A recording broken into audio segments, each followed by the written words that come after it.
Gimana ya membasuh luka-luka batin yang udah terlanjur menjadi luka di hati kita?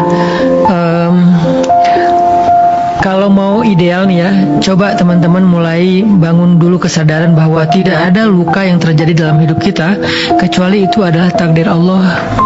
Dan Allah tidak mentakdirkan sesuatu dalam hidup kita kecuali untuk kebaikan kita. Di situ kita mulai ada semacam penerimaan. Oh ya udah, ayah saya wafat, takdir Allah. Saya kehilangan seseorang, takdir Allah. Saya hubungannya tidak berjalan mulus, takdir Allah. Saya gagal dalam sebuah rencana, takdir Allah. Dan saya yakin ketika Allah menuliskan satu takdir untuk saya, pasti ada hikmah dan kebaikan di baliknya. Fa inna ma'al usri yusra, dan seterusnya. Itu dulu yang kita sadari bahwa oh ini takdir Allah, dan Allah yang mentakdirkan, Allah yang merencanakan, Allah yang menulis itu. Ya udah, pasti ada kebaikan. Satu. Kedua, sekarang tugasnya carilah kebaikan itu apa. Kalau itu ada, kita kan harus yakin dulu kalau kebaikan itu ada ya. Kalau kita meragukan sesuatu itu ada, ngapain kita cari kan? Nah sekarang fokusnya kalau kita udah yakin kebaikan itu ada, fokuslah mencari kebaikan itu apa. Apa kebaikan di balik saya ngalamin ini.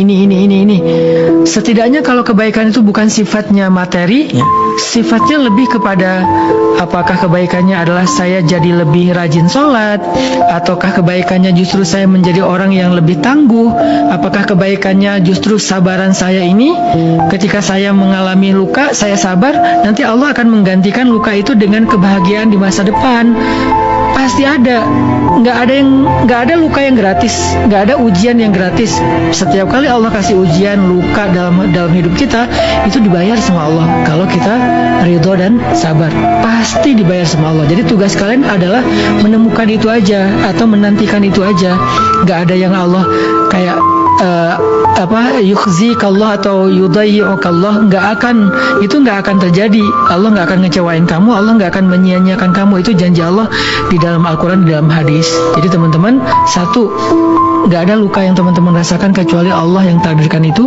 Kedua, Allah tidak mentakdirkan itu kecuali ada kebaikan. Ketiga, carilah kebaikan itu dengan sabar, dengan yakin, dengan menanti, atau dengan berusaha. Jangan berputus asa.